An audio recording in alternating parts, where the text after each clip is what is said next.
शिवाय नमस्तुभ्यं।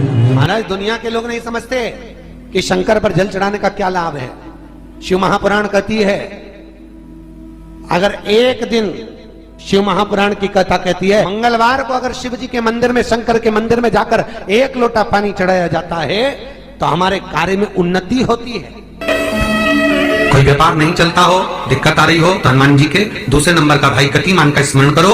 हनुमान जी के उल्टे पांव का सिंदूर लाकर गतिमान का नाम लेकर स्वस्तिक बना दिया जाए व्यापार वाली जगह पर तो व्यापार अच्छा चलने लगता है। महाराज कोई व्यक्ति पैसा खा गया, नहीं दे रहा, बहुत परेशान हो गए, मांग मांग कर दे गए, नहीं दे रहा, हाथ जोड़ लिए, पांव जोड़ लिए, सब कुछ कर लिया, नहीं दे रहा, तो हनुमान जी के तीसरे नंबर का भाई रतिमान, रतिमान, गतिमान रतिमान, रतिमान का नाम लीजिए। पीपल के पत्ते पर लाल सिंदूर से जो व्यक्ति पैसा लेकर गया उसका नाम लेकर बहते हुए पानी में अपनी कामना कर रतिमान का नाम लेकर छोड़ दीजिए। 15 दिन में रतिमान ऐसी उतावली मचाता है कि उसको हाथ जोड़कर वो खुद फोन लगाकर बोलता है भैया तेरा मैं पैसा लौटा दूंगा।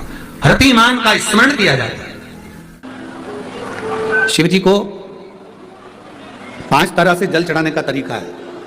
जैसे पंचामृत होता है, दूध, दही, शहद, घी, शक्कर, ये सब पंचामृत के अंतर्गत आते हैं। उसी तरह शंकर जी को 5 तरह से जल चढ़ाने का क्रम वर्णित किया गया। आप उसको समझेंगे, बहुत सावधानी से समझिएगा। पहला, जल लेकर आए, सीधे डायरेक्ट शंकर भगवान के शिवलिंग पर चढ़ा दिया, ये प्रथम जल का चढ़ाने का तरीका। दूसरा, जहां से पानी बहकर जाता है, जहां से जल बहकर जा रहा है उसके ठीक विपरीत जल उत्तर में जा रहा है, आप दक्षिण में खड़े होंगे और दक्षिण में खड़े होकर उत्तर की ओर मुख करेंगे और शिव जी को जल समर्पित करेंगे। यह रोग मुक्ति करने वाला है और हमारे रोग पर हमें विजय प्रदान करने वाला है। यह जल चढ़ाने का तरीका। एक, सीधे मंदिर में गए, लोटा भर कर जल उठाया, शिव जी को चढ़ा दिया। दूसरा, जल जहां से पानी बहता है, शिव जी का चढ़ा हुआ जल जहां से बहकर जाता है उसके ठीक विपरीत में शिव जी का जल इधर जा रहा है तो तुम यहां खड़े हो, तुम यहां बैठो, यहां मत बैठना, यहां मत बैठना, इधर बैठो। अगर रोग का निवारण है तो यहां बैठकर। तीसरा, अशोक सुंदरी से जल चढ़ाते चढ़ाते शिवलिंग तक लेकर जाना और शंकर भगवान के शिवलिंग पर पूर्ण जल समर्पित करना। यह तीसरा तरीका। यह कार्य की सिद्धता के लिए। हम जब किसी से आस ना लगाकर परमात्मा से विनती करते हैं तो वो विनती करने का तरीका। तीसरा। चौथा, शिव जी पे चढ़ा हुआ जल 5 जगह पर समर्पित करना। गणेश जी, कार्तिकेय, अशोक सुंदरी, शिवलिंग और जलाधारी। ये चौथा क्रम है। आते हैं उसका एक तरीका भी हमारी जिंदगी में अगर हमने उसको स्मरण में रख लिया तो हमारी कार्य की सिद्धता को सिद्ध कर देता है, हमें सफलता की ओर लेकर चले जाता है।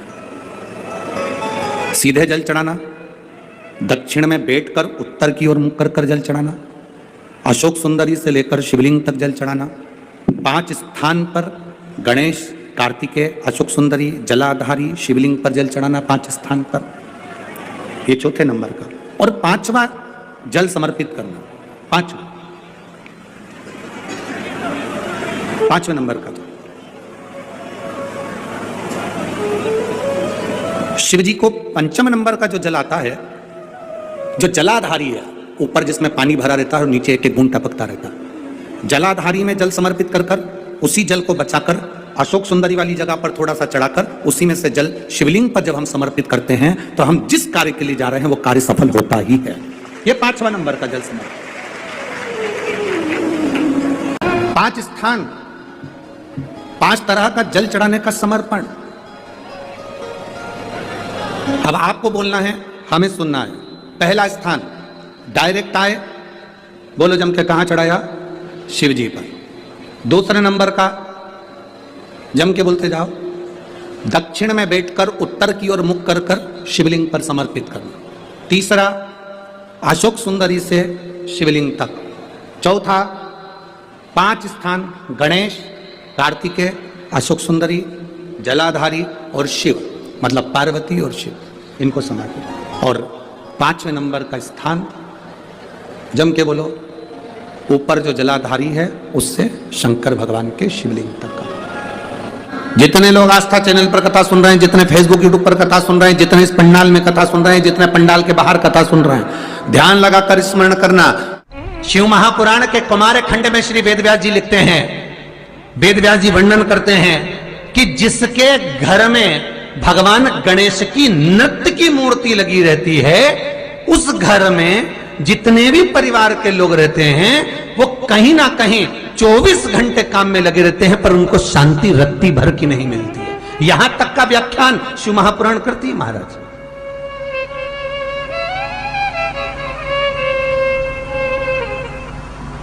लोगों को शौक चला, गणेश जी ढोल बजा रहे हैं, वो मूर्ति का फोटो घर में लगा दिया,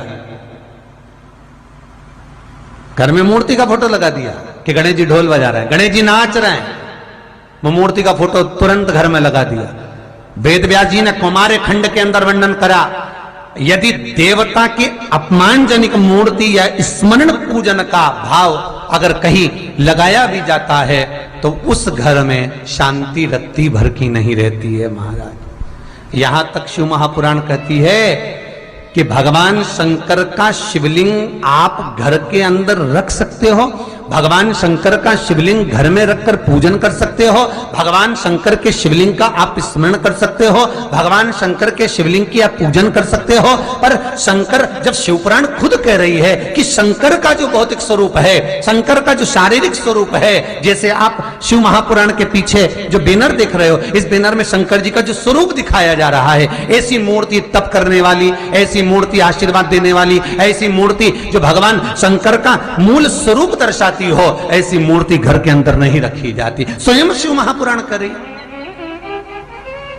फिर वो मूर्ति छोटी हो चाहे बड़ी हो, फिर वो मूर्ति कितनी भी बड़ी आकृति की हो, शिव महापुराण की कथा कहती है। हां, शिवलिंग जो भगवान शंकर का एक मूल बिंदु है, भगवान शंकर का एक मूल बिंदु विराजमान है, भगवान शंकर का एक मूल बिंदु का निर्माणित है वो शिवलिंग। आप छोटे से छोटा, बड़े से बड़ा कैसा भी रख सकते हो।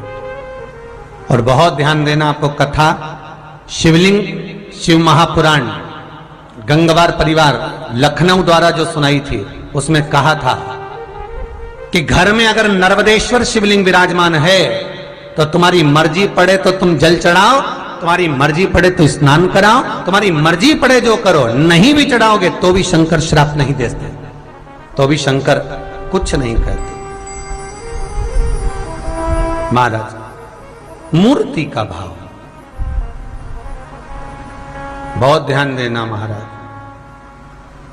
उस गणेश के स्वरूप को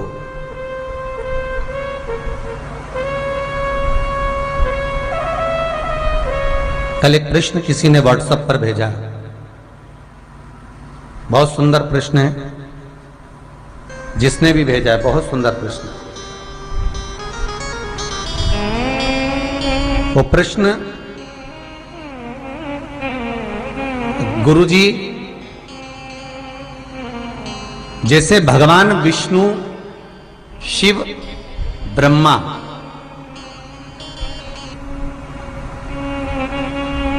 हर युग में, हर तरह से, प्रत्येक युग में वो प्रकट हुए और प्रत्येक युग में उनका स्मरण हुआ। क्या श्री गणेश जी महाराज हर युग में हैं? और हर युग में हैं तो हर युग में उनका नाम क्या हुआ और उनका वाहन क्या हुआ? प्रत्येक युग में। बहुत सुंदर प्रश्न बेटा आपका। एक सरिता नाम की कोई गुड़िया है वेस्ट बंगाल से, उसका यह प्रश्न है जो बच्चों ने कल बताया व्हाट्सएप पर।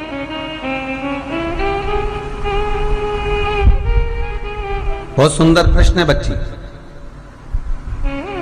क्या गणेश जी हर युग में है?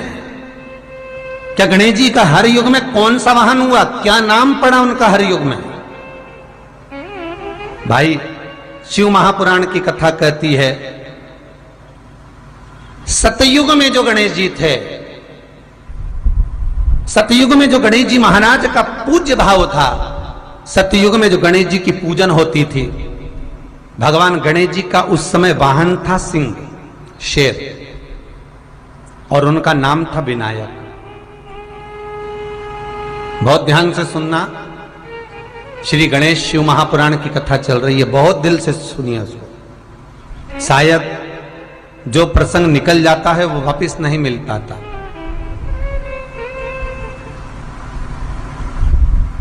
सतयुग में जो गणेश जी महाराज का पूजन किया गया, सतयुग में जो गणेश जी महाराज प्रकट हुए, सतयुग में जो गणेश जी का स्मरण करा गया, उनका वाहन है सिंह। शेर पर श्री गणेश जी महाराज बैठते थे महाराज, और उनका नाम है विनायक।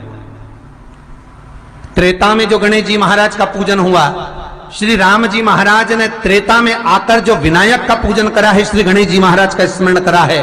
शंकर के शिवलिंग का पूजन जहां पर भगवान राम करते हैं, उसी के ठीक सम्मुख में अगर आप कभी रामचरितमानस का स्मरण करेंगे, राम दर्शन करेंगे, तो उसी के सम्मुख में श्री विनायक श्री गणेश जी महाराज का त्रेता में जो दर्शन कराया गया, वो महाराज मयूरेश्वर भगवान गणेश जी का नाम पड़ा। क्या नाम पड़ा है? मयूरेश्वर।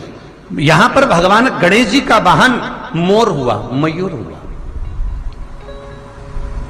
इसलिए गणेश जी का एक नाम होता है मयूरेश्वर भगवान गणेश, मयूरेश्वर विनायक भगवान गणेश। तीसरा वर्णन आया द्वापर में। द्वापर में भगवान श्री गणेश जी का नाम गजानंद हुआ और इनका वाहन चूहा हुआ।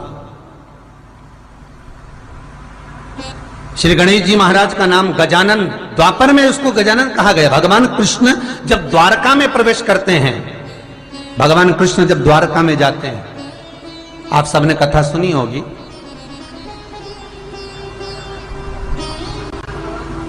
आप सभी ने स्मरण किया होगा कि जिस द्वारका में भगवान कृष्ण विराजमान होते हैं, ये द्वारका मेरे कृष्ण की नहीं थी। जिस द्वारका में भगवान कृष्ण विराजमान हो रहे हैं, ये द्वारका मेरे कृष्ण की नहीं है, ये राजा अनर्थ की है। राजा अनर्थ कौन? वो अनर्थ जिनके पिता एक बार अपने बच्चों को अपनी प्रॉपर्टी का हिस्सा कर रहे थे, जायदाद बांट रहे थे, और अपनी जायदाद बांटते बांटते राजा अनर्थ देव के पिताजी ने कहा कि ये वाली जायदाद जो मेरी है, मैंने अनर्थ को दे दी। ये मेरी हिस्सा मैंने अनर्थ के बड़े भाई को दे दिया। ये भाव मैंने अनर्थ को दे दिया। ये मेरी जमीन, मेरी भूमि, मेरा मकान, मेरी जायदाद।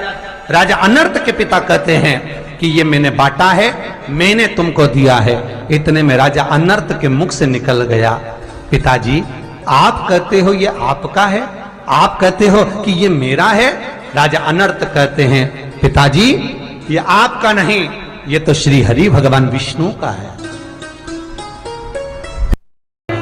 जब घोर कलयुग आएगा, हर जगह पर हाहाकार मच जाएगा, मनुष्य की आकृति छोटी होती चली जाएगी, मनुष्य की आकृति बहुत छोटी होती चली जाएगी, तब भगवान श्री गणेश जी महाराज स्वयं ध्रुमकेश होकर घोड़े पर विराजमान हो जाएंगे।